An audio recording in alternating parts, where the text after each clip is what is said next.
Je pense d'y revenir, notamment sur l'accord entre l'Union européenne et la Chine, qui m'occupe beaucoup ces dernières heures.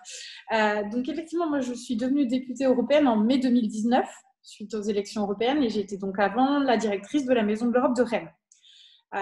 C'est donc mon premier mandat, et j'ai la chance que mon premier mandat soit celui de députée européenne et de siéger dans, je pense, une très très belle institution à Bruxelles et aussi donc à Strasbourg.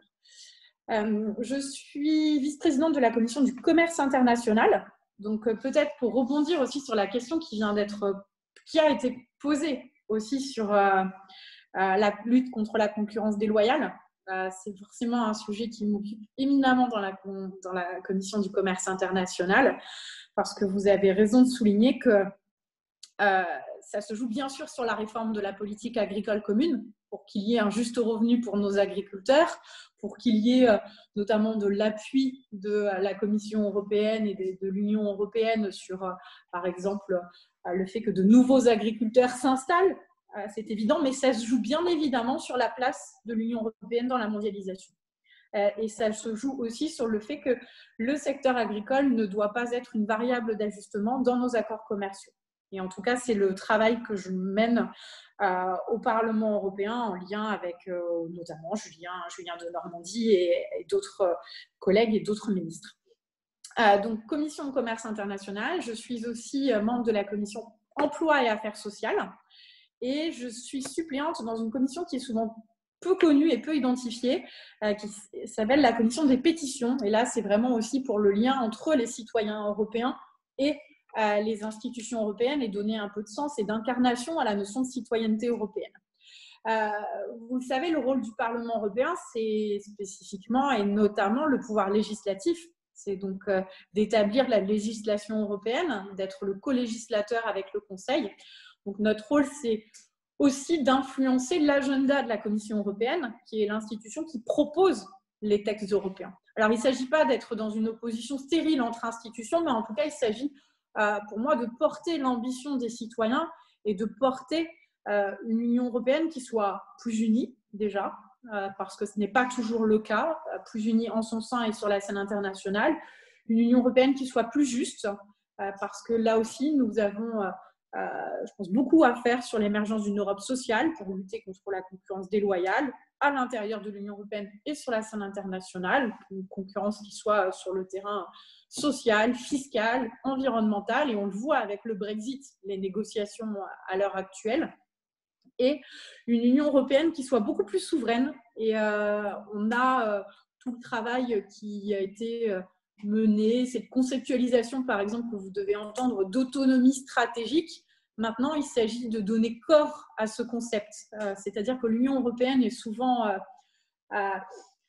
très ambitieuse, mais elle a de très importantes ambitions, que ce soit notamment sur son positionnement et son agenda politique sur les enjeux de la transition écologique avec le pacte vert, la loi climat, sur la transition numérique, mais il faut que ça se matérialise et que ça se concrétise dans des actes, dans des politiques publiques qui répondent à ces enjeux-là. Je vais peut-être revenir juste parce que j'ai pas eu le plaisir d'entendre Madame Hutin. J'ai entendu une partie de l'intervention de Forum Salami. Peut-être vous livrez un peu les enjeux, les tenants et les aboutissants des négociations qu'il y a eu sur le cadre financier pluriannuel, sur le plan de relance et donc sur le cadre financier pluriannuel. C'est vrai que c'est historique. Historique que dans l'adoption de ce plan de relance, de ce budget extraordinaire, l'Union européenne s'endette en commun. Personne n'y aurait cru avant la crise du Covid. Donc, c'est à souligner, c'est essentiel. Par contre, on voit bien que si ça a été permis, c'est parce qu'il y a eu un engagement très fort du président de la République française et de la chancelière Merkel pour que ça devienne réalité. Il faut saluer l'action du chef de l'État et de la chancelière. Sans cela, ça n'aurait pas été possible. On se dit toujours qu'avec le Brexit, on perd un petit peu notre opposant le plus farouche dans les négociations budgétaires. On en perd un, on ne les a pas tous perdus. Et on a des oppositions très fortes avec les Pays-Bas, le Danemark, ces pays que nous nommons les frugaux. et les négociations étaient très difficiles. Et puis, sur ce budget ordinaire, sur ce cadre financier pluriannuel, il faut souligner le poids et le rôle du Parlement européen, je dirais, sur beaucoup de choses. Déjà, l'augmentation de l'enveloppe. Le Parlement européen n'a rien cédé pour avoir une enveloppe plus forte.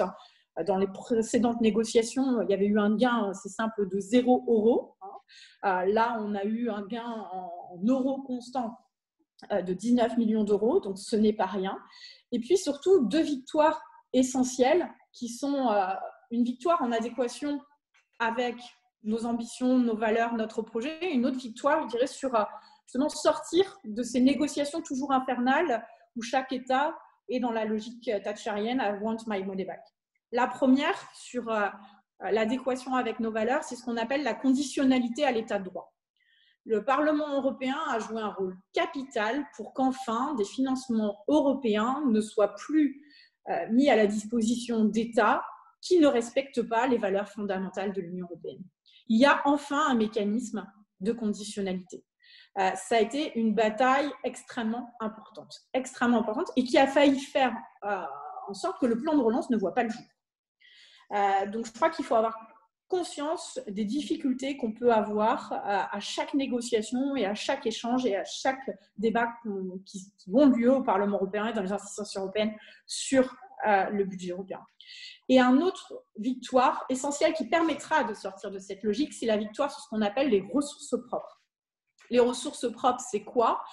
Et ça permettra aussi de garantir la mise en place d'une Europe plus juste, c'est la taxe sur les services numériques, c'est-à-dire la taxe qu'on appelle généralement sur les GAFA, les géants, les Google, les Amazon, les Facebook, une taxe carbone qui est en fait un mécanisme d'ajustement à frontières. Là, l'enjeu, c'est aussi de limiter la concurrence déloyale et de répondre à nos objectifs du pacte vert, c'est-à-dire que des produits qui rentrent sur notre marché intérieur et qui ne respectent pas nos ambitions devront payer la différence, c'est essentiel.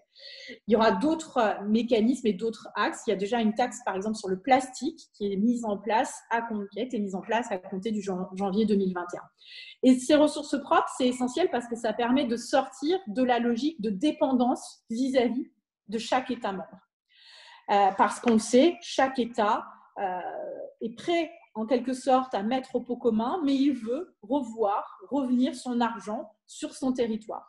Alors ça peut paraître légitime, mais l'Union européenne, elle est aussi fondée sur un projet et sur des valeurs, dont la valeur de solidarité, dont notre politique de cohésion, qui vise justement à faire en sorte de tirer vers le haut l'Union européenne. Et Forou Salami évoquait tous ces fonds, tous ces acronymes qui sont souvent peu compréhensibles par nos citoyens, le FEDER, le FSE, le FEAMP, etc. Mais ça démontre bien que l'Union européenne agit sur nos territoires. Et je sais bien, il y a des porteurs de projets, la complexité aussi du montage de dossiers européens pour en avoir moi-même monté. Et je crois qu'il y a une volonté commune, en tout cas du côté du Parlement européen, de simplification. Et on sait toujours que quand on entend le mot simplification dans la bouche de la Commission européenne ou dans la bouche des institutions européennes, ça ne se transforme pas réellement en simplification. Mais en tout cas, vous avez au Parlement européen de nombreux alliés pour être dans cet objectif-là, parce que d'autant plus avec le choc du Covid, maintenant l'enjeu pour nous, c'est de construire la relance européenne, une relance qui soit coordonnée, qui nous permette de répondre aux enjeux de la transition. Transition, je le disais, le pacte vert, numérique, c'est nos deux priorités, mais une transition qui soit véritablement juste socialement. Parce qu'on le voit aussi, on a beaucoup de débats dans la commission emploi et affaires sociales, une très grande pauvreté se développer en Europe. Nous avons eu, par exemple, un accord sur le Fonds européen d'aide aux plus démunis, qui a un rôle capital. On cite souvent, par exemple, qu'un repas sur 4 des restaurants du cœur est financé par le Fonds européen d'aide aux plus démunis. Donc ça, il y a une vraie conscience qu'il faut qu'on avance sur cette question. Je vous donne un autre exemple. Moi, j'étais rapporteure pour mon groupe politique sur le Fonds européen d'ajustement à la mondialisation, qui vise à aider les travailleurs qui perdent un emploi, à la fois des conséquences de la mondialisation, à la fois on a réussi à intégrer le Brexit dans les facteurs de déclenchement du fonds, et ainsi que le choc du Covid. Et ces financements vont directement aux travailleurs. Alors, pas en direct, vous le savez, hein, les financements européens ne vont pas direct aux citoyens, il y a tout un intermédiaire, mais au moins, l'enveloppe qui sera bénéfique à chaque citoyen sera maintenant de 22 000 euros, avec la volonté d'avoir un accompagnement pour chaque personne. Et je crois que ce fonds, il est essentiel. Et moi, je me suis battue dans les négociations. On a eu un accord en trilogue il y a à peine 15 jours pour qu'il y ait aussi une vraie visibilité de l'action européenne. Parce que souvent, on le sait, et je remercie la région Bretagne, parce que la région Bretagne joue la carte européenne et c'est toujours affirmé comme étant une région pro-européenne et elle sait ce qu'elle doit à l'Europe. Dans bien des cas, ce n'est pas toujours le cas. C'est souvent les régions qui sont mises en avant, c'est souvent les États qui sont mis en avant et on oublie de citer les ambitions européennes et l'accompagnement européen. Et là, le Parlement européen n'a rien lâché aussi pour faire en sorte que l'Europe soit mise en avant dans son action. Je crois que c'est essentiel au moment où on a aussi, bien évidemment, le choc du Covid, beaucoup de repli, la montée des populistes, de démontrer que l'Europe, elle aussi, contribue à protéger ses citoyens. Alors certes, ce n'est pas parfait. Nous ne sommes pas encore à la perfection, mais en tout cas, chaque jour, il y a un engagement supplémentaire pour faire en sorte que l'Europe donne les moyens d'agir, qu'elle protège, qu'elle défende et qu'elle trouve aussi sa place, bien évidemment, sur la scène internationale, parce que nous sommes aussi dans un monde d'affrontement, nous sommes dans un monde de tension où il faut que nous ne soyons plus naïfs. J'en terminerai par là parce que avec la question qui a été soulignée tout à l'heure, je pense que c'est essentiel. Là aussi, l'Europe s'affirme, mais il faut que, au-delà des seules affirmations et au-delà des seuls discours, ça se transforme par une législation européenne qui permette réellement d'être efficace, d'être crédible sur la scène internationale, parce qu'on le sait bien, ce n'est pas seulement à l'échelle d'un État membre que nous pourrons rivaliser face à des États-Unis, même si on est satisfait de voir Joe Biden à la tête des États-Unis, il ne faut pas qu'on soit naïf sur le terrain économique dans notre relation avec les États-Unis. Et quand on voit la place de la Chine aussi dans l'économie mondiale, c'est essentiel d'avoir une Union européenne beaucoup plus forte.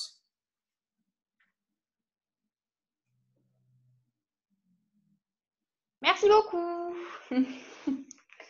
Est-ce qu'il y a des questions de la part des participants?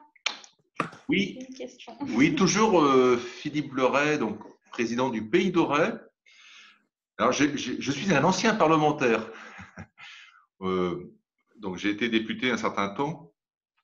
Et je suis, très franchement, je suis très heureux de vous entendre, Marie-Pierre, parce que vous parlez avec beaucoup de conviction de l'Europe et vous avez utilisé des termes extrêmement importants par ce souci de l'Europe de protéger, d'accompagner quelque part les transitions, parce qu'on y est concrètement. Et tout à l'heure, Madame la Présidente Hutin m'a beaucoup marqué par ce fameux sondage. Je ne croyais pas que ce niveau était arrivé si faible, où 29% des Français aujourd'hui, quelque part, ne sentent pas l'Europe utile. Alors que, très franchement, ayant été élu, étant aussi chef d'entreprise, étant aussi élu local depuis longtemps, mais je suis convaincu de l'Europe. Et vous avez une difficulté en tant que parlementaire que nous on rencontre à un petit niveau. Quand on préside une communauté de communes, ça paraît déjà loin d'une commune. Et quand les gens méconnaissent, un conseiller municipal qui méconnaît la communauté de communes, il va raconter n'importe quoi sur la communauté de communes, parce que son premier réflexe, ça va être de dire « Que fait la communauté de communes pour moi ?» Voilà.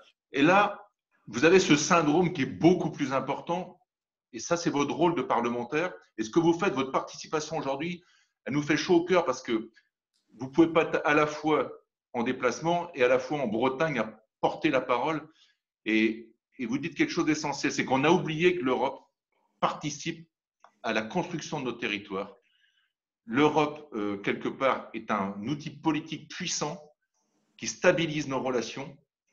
Et Madame Hutin, elle le disait très franchement tout à l'heure, on a été 70 ans en guerre et nous sommes depuis 70 ans en paix. Enfin, c'est le plus beau cadeau qu'on peut avoir aujourd'hui lorsqu'on a des responsabilités. Donc moi, je vous encourage, et c'est vrai qu'à votre niveau et vos collègues parlementaires, c'est de porter cette parole. prenez des relais. Est-ce que quand vous avez dirigé la Maison de l'Europe à Rennes, vous avez su le faire, mais n'hésitez pas. Et nous, à notre niveau, le fait qu'on mette en avant que l'Europe accompagne nos projets, ça a même surpris des élus. Parce je crois que tout le monde le sous-estime. Donc, c'est un travail qui est à faire urgemment, parce que ce 29% nous fait très peur, parce que ça veut dire que dans quelques années, nous allons peut-être avoir des élus majoritaires anti-européens à siéger à l'Union européenne, ce qui serait un drame. Donc voilà. En tout cas, moi, je vous encourage. Ce n'est pas une question, mais en même temps, je me dis, qu'est-ce que vous pouvez faire aujourd'hui pour justement, c'est de faire en sorte de remonter ce niveau de satisfaction, parce qu'on ne peut pas l'accepter, parce que c'est souvent de la méconnaissance, de l'ignorance, et qui, quelque part, dans un contexte compliqué, sanitairement compliqué sur le plan économique, finalement, c'est ce que vous avez dit tout à l'heure, ça augmente les populismes, ça augmente les raccourcis. Les gens ne vont pas chercher l'information, donc il faut tout leur donner. Voilà, je ne sais pas, trouver cette solution, on en a besoin. Non, merci beaucoup de vos mots et je pense que vous avez totalement raison. L'Union européenne, de manière générale, elle a un problème de visibilité et de lisibilité. C'est souvent ce que je disais à la Maison de l'Europe et je le constate encore plus depuis que je suis devenue députée européenne et je le dis souvent à la Commission européenne. Vous savez, moi, je travaille sur la politique commerciale. C'est une politique qui est quand même très décriée et à raison parfois. Mais il y a quand même des choses qui sont positives et on voit bien que c'est à l'échelle de l'Union européenne qu'on peut agir dans la mondialisation. Mais par contre, là, de la façon dont la Commission s'adresse aux citoyens, mais c'est illisible, c'est incompréhensible, c'est beaucoup trop technique, il n'y a pas d'incarnation, il n'y a pas de sens, il n'y a pas de… donc, il faut qu'on arrive à avancer sur ce travail-là. Et c'est en ça où je pense qu'il y a un gros travail de pédagogie à faire. Et je pense que moi, je continuerai parce que c'est aussi par là que j'ai commencé mon engagement sur l'Europe, aux jeunes Européens, à la Maison de l'Europe. Et je sais qu'en Bretagne, on a cette chance et j'ai toujours bien travaillé avec Forouz Salami et les services de la région parce que c'est une ambition qui est partagée, parce qu'on sait ce qu'on doit à l'Europe, vous l'avez dit. Il y a bien évidemment la paix. Il y a beaucoup de points qui étaient abordés tout à l'heure sur l'agriculture aussi. On sait la place de l'Europe sur la définition de la politique agricole commune. Pour autant, je pense qu'il faut aussi, comme je viens de le faire, savoir être critique à des moments vis-à-vis de nos institutions quand elles ne vont pas assez loin, quand elles ne sont pas assez présentes. C'est pour ça que, par exemple, j'étais cette semaine en rendez-vous avec la directrice générale de la direction du commerce au sein de la commission. Je lui ai dit, je fais Madame Veillon, je vous préviens, dès que la situation sanitaire va mieux, vous venez avec moi en Bretagne. Je fais, c'est fini, vous ne restez plus à Bruxelles. Il va falloir revenir sur le terrain. Et c'est vrai qu'il y a une tendance, parce que c'est vrai qu'il y a plein de choses à faire, à rester un petit peu trop à Bruxelles. Et on le voit bien aussi, je me souviens d'échanges avec la région et avec la Maison de l'Europe où la présence de la Commission sur le terrain est moins présente. Alors quand il y avait les comités de suivi, il y avait justement beaucoup de place et la région y accorde une grande importance pour faire venir la Commission, pour se rendre compte, pour entendre, pour écouter. Et je vous rejoins, on a besoin de relais, on a besoin de travailler tous ensemble et c'est comme ça qu'on luttera contre la montée des populistes. Peut-être juste vous dire un point sur justement la présence des populistes au Parlement européen. Moi, je sais que souvent, par exemple, je suis gênée. On a une politique au Parlement européen dite du cordon sanitaire. C'est-à-dire qu'on ne donne pas de dossiers, de postes clés aux députés issus du groupe ID, donc où siège le Front National. Moi, je suis sur cette ligne-là. Et quand j'ai des collègues qui me disent « Oui, mais tu te rends compte, il vient de poser un amendement où il dit « Le ciel est bleu ». Et le ciel est réellement bleu. Je donne un exemple comme ça, mais il y a plein de… Voilà, il y a plein de… Et beaucoup de collègues se disent on va voter pour. Je dis non, on ne va pas voter pour. Alors, on ne va pas rentrer dans leur jeu. On déposera d'autres amendements, on va porter des ambitions encore plus fortes, mais en tout cas, on ne va pas faire de compromission avec le Front National, avec des gens qui sont à l'intérieur des institutions européennes pour défaire ce projet européen. Et c'est vrai qu'on a énormément de débats au Parlement européen sur comment on traite ou on ne traite pas les élus issus du Front National. Je pense que Forouz Salami peut témoigner. Je me souviens d'un échange qu'on avait eu sur, par exemple, les interventions de Gilles Pénel au sein du Conseil régional sur les financements européens. Et ils instrumentalisent tout le temps en disant nous sommes un État, la France, justement, qui donnons plus, contributeurs nets, nous donnons plus au budget européen. C'est en fait un juste retour. C'est normal que l'argent vienne sur nos territoires, c'est le nôtre. Ouais. Mais la crédibilité de l'Europe passera par justement ce portage sur les territoires. Parce que vous le faites. Vous le faites. Il n'y a pas grand-chose à inventer. Mais appuyez-vous sur les territoires. C'est cette force-là c'est les meilleurs ambassadeurs pour parler d'Europe. Parce que quand on parle de bureaucratie, c'était une grande difficulté quand j'étais parlementaire. C'était justement la plus grande tension qu'on met autour d'aujourd'hui. On parlait de simplification, mais on voit bien nos concitoyens, que ce soit associatif, économique, souvent ils parlent de bureaucratie, mais la bureaucratie, c'est la France. C'est pas forcément l'Europe. Non mais ayant un peu des deux côtés, je m'en aperçois, c'est essentiellement la plupart des circulaires qui sortent aujourd'hui sont des circulaires franco-françaises. Donc on est aussi à l'origine de nos propres tensions. La surtransposition est effectivement une spécificité qui nous caractérise. Et de temps en temps, par hypocrisie, c'est la faute de l'Europe. Voilà. En tout cas, bon courage. Merci. Oui, je ne sais pas si vous voulez intervenir. Oui. Si je peux me permettre, je voudrais réagir par rapport à ce qui a été dit, un message un peu d'espoir sur le désamour de nos citoyens envers les institutions européennes. Depuis 2016, au Conseil régional, on fait un sondage quantitatif et qualitatif sur le sentiment d'appartenance des Bretons envers l'Union européenne. Et nous avons même demandé à Romain Pasquet de faire un livret pour pouvoir analyser ces sondages. Et à chaque fois, on n'a pas pu le faire cette année à cause de crise de Covid. On n'a pas réussi à le mener malheureusement cette année-là. Mais sur ces 4 dernières années, la part des Bretons qui font confiance à l'Union européenne est à 20 points de plus qu'au niveau national. Donc, c'est quelque chose qui nous donne du courage pour avancer en disant que quand nous avons des responsables, des élus, des maisons de l'Europe, des citoyens qui s'engagent, on voit le résultat. Mais c'est encore plus vaste que ça. Je pense qu'aussi, il y a une origine historique, il y a aussi le rôle des quotidiens comme la presse qui a fait le travail également, mais aussi ce qu'elle a dit Marie-Pierre, c'est que la Bretagne sait ce qu'elle doit à l'Europe. Et aujourd'hui, on est dans mais cet amour n'est pas gagné. Il faut le construire et il faut être très vigilant par rapport à ça. Là, on est dans un moment crucial sur le plan de relance. Et c'est pour ça que je pense que nous sommes tous coupables. Évidemment, les institutions européennes qui parfois prisonnières de leur bureaucratie. Je donne un exemple. La crise Covid au mois de mars tombe sur nous et l'Union nous dit, la Commission nous dit à la région, vous pouvez y aller pour les masques et les gels. Rappelez-vous, à l'époque, il n'y avait rien. Donc, on manquait de masques.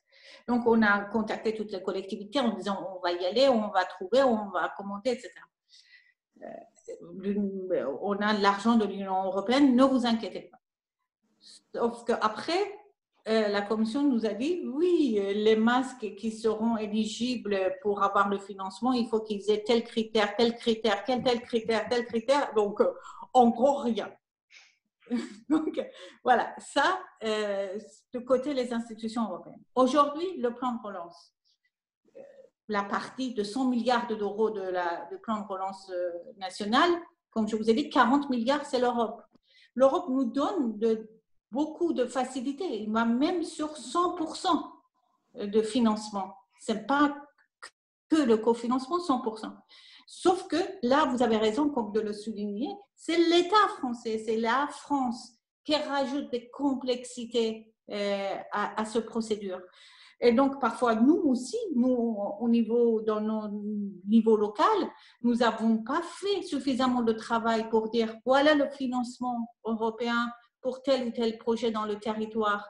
Moi, j'étais dans beaucoup d'inaugurations où il y avait le cofinancement européen, on n'en parlait jamais.